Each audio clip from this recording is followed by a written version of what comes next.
जो उस राम को सर जी गुड इवनिंग। वेरी गुड, इधर ही बैठ जाओ, से बैठ। परचय राम रमै जो कोई भी इंसान हो इस धरती पे अगर मालिक का सिमरन करेगा, महाराज जी कहते हैं पारस परसय दुविधा न हुई। जैसे पारस के साथ लगने से कोई भी मेटल जो है, जैसे लोहा है चाहे कैसा भी हो, वो सोना बन जाता है। इसी प्रकार गुरु एक पारस है, पारस परसय दुविधा न हुई। कि सत्संग जी आम सा लोहा भी पारस, आम सा लोहा भी सोना बन जाता है जब पारस से आता है। एक कोई भी इंसान हो कैसा भी हो, जब गुरु का हो गया तो कोई इंसान में दुविधा नहीं रहती। देखो सत्संगत जी बिना गुरु के ज्ञान के ना बड़ी दुविधा रहती है, भी क्या करे क्या ना करे, व्रत रखे ना रखे, जोत जगाए ना जगाए, क्या बोलो, बड़ी दुविधाएं रहती हैं। मैं तो एक प्रचारक हूँ और कई फोन आते हैं मुझे भाई बहनों के, भी ये करे ना करे कैसे करे, तो फिर गुरबाणी के अनुसार उनको आगे सलाह दे देते हैं। तो जब कहने का मतलब गुरबाणी हमारे लिए पूरा गुरु है, गुरु रविदास महाराज जी हैं, तो गुरबाणी पढ़ने के बाद देखो मन में कोई सवाल ही नहीं रहा। ऐसा कोई सवाल है ही नहीं जो गुरबाणी में जिसका जवाब ना हो। तो सत्संगत जी जो इंसान परमात्मा का नाम जपेगा वो परमात्मा ही हो जाएगा। और पारस परसय दुविधा न होई, राम का नाम जपोगे राम हो जाओगे। अगर गुरु वाले बनोगे तो सत्संगत जी शुद्ध सोना बन जाओगे पारस के साथ लगकर, और मन में कोई दुविधा नहीं रहेगी। मैं सबसे पहले विनती करूं आज नहीं विश्वास। सत्संग जी जो संसार में दिखाई दे रहा है सब विनाशकारी है, सब कुछ भी ऐसा नहीं है जो हमेशा रहने वाला। महाराज जी कहते हैं राम गयो रावण गयो, जाको वो परिवार कहो नानक किछ स्थिर नहीं। कुछ भी स्थिर नहीं है। क्या मांगू किछ धन, सतगुरु कबीर महाराज जी के वचन है, क्या मांगू किछ तिर न स्थाई। और इधर गुरु जी कह रहे हैं जो दिस से सो सकल, भी जो आंखों से दिखाई दे रहा है सब नश्वर है, सब मिटेगा। कोई पहले चला जाएगा, कोई बाद में चला जाएगा। अनडीठे ना ही विश्वास। प्रशासन के जी इंसान ऐसा है कि जो इसे दिखाई दे रहा है उस पर विश्वास करता है, पर वो रहने वाली चीज नहीं है। अनडीठे ना ही विश्वास। और जो दिखाई नहीं देता उस पर विश्वास नहीं होता। सत्संग जी हमारी फितरत है कि जो चीज दिखाई देती नहीं तो उस पर विश्वास कैसे करे। महाराज जी कहते हैं ना बिन देखे उपजे नहीं आसा। बिना देखे ना तो आस्था पैदा होती है, ना मतलब कुछ होता ही नहीं है। बस जो जापे राम सो भगता केवल नह काम, जो दी से सो सकल। सत्संग जी जिसको हमने सब अपना मान रखा ना, मेरा भाई मेरी बहन पति पत्नी मकान, महाराज जी कहते हैं सब विनाशकारी, कुछ साथ जाने वाला नहीं है। जैसे हम नष्ट हो रहे हैं एक दिन ये भी नष्ट हो जाना। सत्संग जी परमानेंट कोई नहीं इस धरती पे, ना इंसान ना वस्तुएं। आज आपका मकान है चाहे नया है, 50 साल बाद पुराना होना हो जाना। सत्संग नई पीढ़ी आएगी वो अपने हिसाब से बना लेगी। और जो चीज हमें दिखाई नहीं देती उस पर हमें विश्वास नहीं होता। तो इसलिए सत्संग जी गुरु का सहारा चाहिए। गुरु ही बता सकता है क्योंकि गुरु ने देखा हुआ है। गुरु अपने मन की आंखों से देख चुका है, और जो देख चुका सत्संग जी वही बता सकता है। जो हमने नहीं देखा उसकी सच्चाई क्या है। सुनीता बहन जी आप लगाइए। सुनीता बहन वरण सहित मतलब प्यार सहित जो परमात्मा का नाम जपता है वही सत्संग जी निष्कामी है। और यहाँ पे बड़ा सुंदर संदेश महाराज जी दे रहे हैं कि परमात्मा को सत्संग जी कोई जात कोई बड़ी नहीं लगती कोई छोटी, क्योंकि उसने बनाई नहीं। कोई अमीर गरीब का फर्क नहीं है। इंसान अपने अपने जैसे कर्म करेगा वैसे आगे पहुंच जाएगा। पर सत्संग जी जो प्रेमा भक्ति है ना वरण सहित, कहे जो राम, जो दिल से राम कहे। महाराज जी कहते हैं कि भाई वही निष्कामी है, और जो निष्कामी है उसे ही परमात्मा मिलेगा।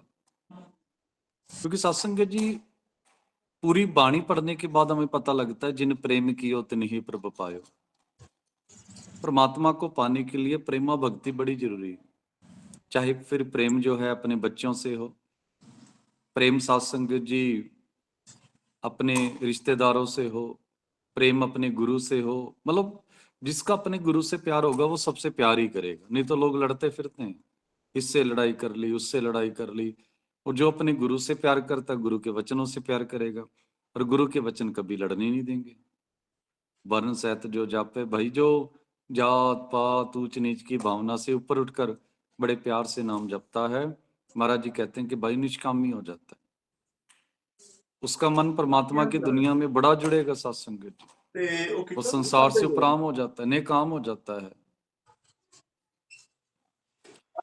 गुरु जी के कहने का भाव सत्संग जी, प्रेमा भक्ति चाहिए। देखो अगर गुरु से प्रेम ना होगा तो बार बार वचन टूटेंगे। गुरु से प्रेम होगा तो सत्संग जी वचन निभाने के चक्कर में जान भी दे देते हैं लोग कि नहीं भाई, गुरु का वचन सर आंखों पर है, गुरु का वचन ही सब कुछ है। हाँ जी। सत्संग जी, फल पाने के लिए ना, फल पाने के लिए पहले फूल लगते हैं। फूल, जब फूल फल बन जाता तो फूल खत्म हो जाता है।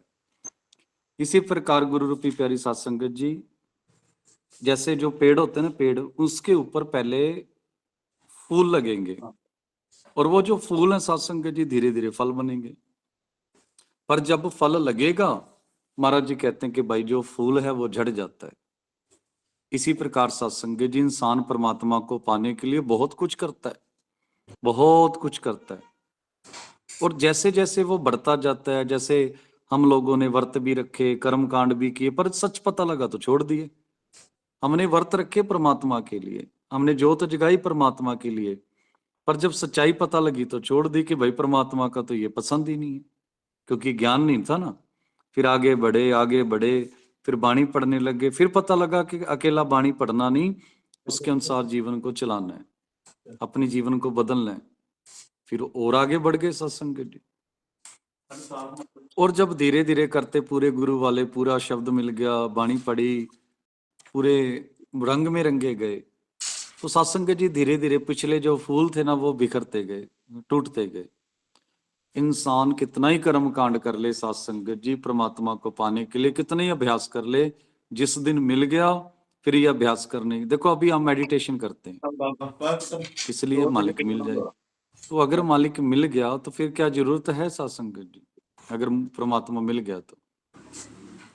याद रखिए, पहले फूल लगेगा फिर फल लगेगा, और जब फल लगेगा, ये जो फूल है ना, फूल, एक कर्म रूपी फूल, प्रसाद चढ़ाना, ये करना वो करना, सब सत्संग जी छूट जाएगा, क्योंकि फल लग गया।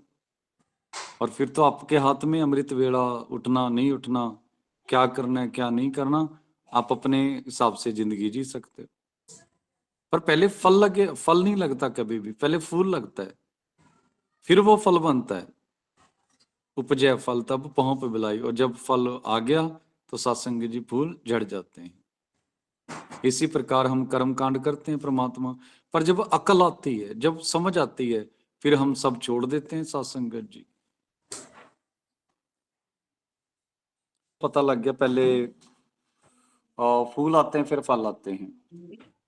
इसी प्रकार सत्संग जी, पहले हम कर्म कांड करते हैं, पर जैसे जैसे फल लगता है कर्म बंद हो जाते हैं। जैसे ये गुरबाणी पढ़ना, सुबह शाम पाठ करना, देखो जिस दिन आप ब्रह्म ज्ञानी हो गए, सारा ज्ञान आपको आ गया, फिर आपको ये पाठ करने की जरूरत ही नहीं पड़ेगी। फिर आपको अमृत वेला, ये वो सब एक जैसा हो जाएगा आपके लिए। महाराज जी कहते हैं ज्ञान ने कारण कर्म कराई। ज्ञान प्राप्त करने के लिए लोग बहुत कुछ करते हैं, बहुत कुछ, समाधि, योग साधना, पत्नी क्या क्या करते हैं। उपजय ज्ञान तब कर्म अनुसाई, और जिस दिन आप ब्रह्म ज्ञानी बन गए, अंदर का ज्ञान मिल गया, सत्संग जी कर्म कांड छूट जाएंगे, योग साधना ये वो सब छूट। जैसे देखो बच्चा डिग्री कर रहा हो, रात को 2-2 बजे तक उठ के पढ़ता है, एग्जाम भी, और जब उसे डिग्री मिल जाती है, सरकारी नौकरी मिल गई, फिर वो मेहनत करना छोड़ देता है सत्संग। ज्ञान प्राप्त करने के लिए हम बड़े कर्म करते हैं, सीधे बिंगे, ये वो बहुत कुछ करते हैं, ग्रंथों को पढ़ते हैं, सुबह जल्दी उठते हैं। पर महाराज जी कहते हैं जिस दिन ज्ञान उपज गया, अंदर से परमात्मा मिल गया, ये सब डिसिप्लिन, अनुशासन सब खत्म सत्संग। फिर परमात्मा और इंसान एक ही हो जाता है, फिर उसको ये लगता है कि भाई ये सब मेरे ही हैं, अभी तो अलग अलग लग रहे हैं ना सात संगत जी। तो पहले फूल आता है फिर फल आता है। अगर आज हम कर्म कर रहे हैं तो कोई बात नहीं, आने सारी जिंदगी कर्म कांड करते रहे फिर गलत बात है। सत्संग जी पहली क्लास में, दूसरी, तीसरी, पांचवी, 10वीं सब क्लासों का सिलेबस अलग अलग होता है, पर सारी उम्र एक ही सिलेबस पढ़े जाएंगे, एक ही किताब, तो गलत है। और हाँ जी, बीज जैसा आकार पसर्यो तीन लोक प्रसार। सत्संग जी जैसे ये जो वृक्ष होता है, जैसे हमारे ये बैनियन ट्री होता है, इंग्लिश में बैनियन ट्री, जिसे बरगद का पेड़ भी कह देते हो, उसकी शाखाएं सत्संग जी बहुत दूर तक फैल जाती है। उसे ना काटे ना तो आगे के आगे वो पेड़ भी बन जाता है। इसी प्रकार महाराज जी कहते हैं कि भाई जैसे उसकी शाखाएं बहुत दूर दूर तक, इसलिए उसे घरों में नहीं लगाते, क्योंकि नीचे से निकल जाता है वो। इसी प्रकार महाराज जी कहते हैं बटक बीज जैसा आकार पसर्यो तीन लोक पासार। सत्संग जी बीज देखने में तो छोटा सा होता है, पर जब उसे बोया जाए ना, उसकी शाखाएं बहुत दूर दूर तक फैल जाती हैं जब वो पेड़ बनता है। इसी प्रकार ये जो इंसान है ना सत्संगत जी, ये देखने में तो आम लगता है, पर जब इसे पूरा गुरु मिल जाए तो सत्संगत जी ये तीनों लोकों को जीत लेता है। ये खंड ब्रह्मांड का वासी बन जाता है, ये साक्षात परमात्मा हो जाता है सत्संगत जी, ये तीनों लोकों में पसर जाता है। कहने का मतलब सत्संगत जी, इसके पास इतना ज्ञान आ जाता है, ये तीन काल में जाकर देख सकता है, तीनों काल को जीत लेता है। बटक जीस, पर सत्संग जी बीज तो छोटा सा होता है ना, एक दाने जितने बीज भी होता है सत्संग जी, दाने जितना बीज, वो बीज को जब बोया जाए वो पौधा बने, पौधा सत्संग जी पेड़ बने, और बरगद के पेड़ की तो शाखाएं बहुत दूर दूर तक होती हैं।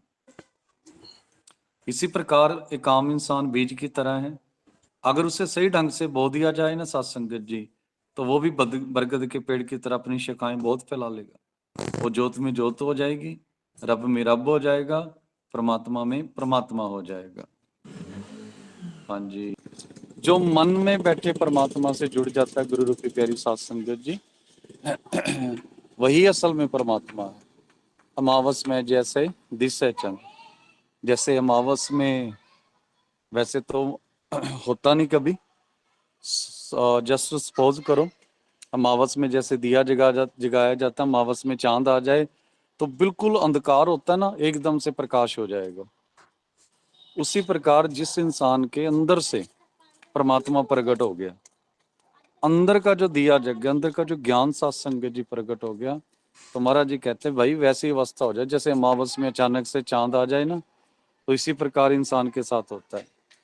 जो मन बिंद है, तो मन को बिंदिए सत्संग जी, मन की साधना कीजिए, मन को वैरागी बनाइए, मन में वैराग लाइए, मन की भक्ति कीजिए। तन की भक्ति तो बहुत कर ली हमने, बहुत कर भी रहे हैं, असल में जो भक्ति है वो मन की ही होती है, बाकी तो सब दिखावा है। ये कपड़े दाढ़ी रखो ना रखो कोई फर्क नहीं पड़ता, पगड़ी बांधो ना बांधो कोई फर्क नहीं पड़ता सत्संग में। फर्क पड़ता है कि मन कैसा है। साधुओं जैसे कपड़े पहन के भी आपको पता ही है मन में क्या कुछ चलता है। मेरे जैसे लोग बड़ी बड़ी दाढ़ियां रख के क्या कुछ करते फिरते हैं, सबको पता है। जो मन बिंद है सोई बिंद। तो भक्ति जो है सत्संग जी, वो मन की खेल है, मन को काबू करना, मन की साधना करनी। और फिर क्या होगा, मन की भक्ति करने वाले के मन में एक दिन ऐसा ज्ञान आएगा सत्संग जी, ऐसा ज्ञान कि जैसे अमावस में चंद्रमा उग जाता है। हाँ जी।